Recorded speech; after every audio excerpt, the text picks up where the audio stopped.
Toda comisión de seguimiento me parece bien, que la gente se reúna a hacer evaluación de un proyecto cualquiera, me parece bien. Efectivamente tiene mucho más visibilidad un código del proceso penal que la implementación de un código oral en el que fuimos pioneros en América, que fue el Código General del Proceso del año 1989. Por aquel entonces también había un revuelo parecido, se tenía mucho miedo de pasar de lo escrito a lo oral y se hacían reuniones constantemente para hacer evaluaciones parciales, para ver cómo iba marchando. Entonces, yo que nací en ese código, no, nací mucho antes, pero quiero decir, me formé en ese nuevo código y fui jueza del Código Oral de forma inmediata. Me parece que cada tanto volver a ver cómo se aplican las normas le permite a uno hacer los ajustes necesarios.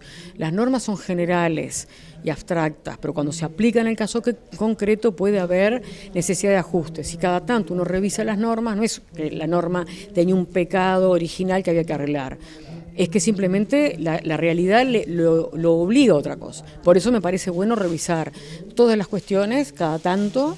Todos los códigos son revisables, eso lo decían los grandes maestros del otro código, el Código General del Proceso, que había que revisarlos, no había que tener miedo a las modificaciones y que había que actuar con prudencia y con cautela. Por eso, tal vez al año de que se haya aplicado, a noviembre de este año, vamos a tener un poco más de detalle de cómo ha sido. Cualquier tema que tenga que ver con la libertad individual siempre va a concitar una particular atención.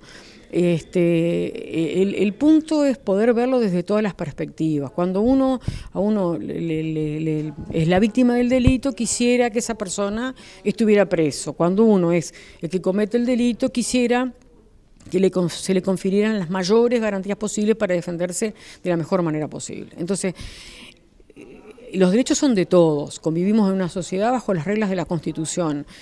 Tenemos que buscar unos puntos intermedios de equilibrio entre tener garantías y que la gente que fue afectada por un delito sea también protegida. Pero esos puntos de inflexión, créame que en el caso concreto, cuando uno tiene una camiseta puesta es distinto si tiene la otra.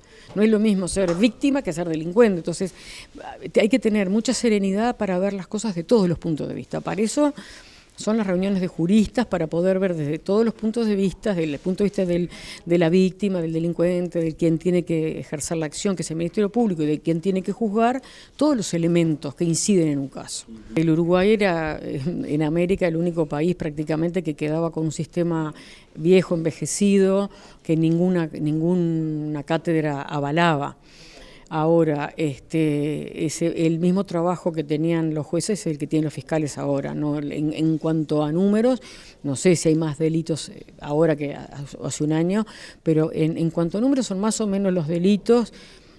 Lo único que cambió fue quién investiga. Es un cambio fundamental porque antes se investigaba el juez, que era quien decidía. Ahora investiga una parte que es la que después le pide al juez que decida. Entonces, ese cambio implica, sí, la formación de un cuerpo de fiscales que no había ni tantos, ni tenían una formación tan específica como tienen que tener ahora. Y eso siempre en relación con cómo va el delito. El delito va siempre evolucionando 100 pasos más adelante que las herramientas que uno tiene para combatirlo. Entonces, las formas delictivas se fueron complejizando, como a ustedes les consta, y el Uruguay fue saliendo de los delitos más clásicos para ingresar en delitos que eran solo de la televisión. Son todos desafíos que hay que ir sorteando a través de ajustes, sin apuro, pero ajustes al fin de la normativa, a la luz de cómo se viene aplicando. Cuando se aplica, uno ve si falla, si no falla, si hay algo que corregir. Es como cualquier mecanismo, hay que estar atento para ajustarlo.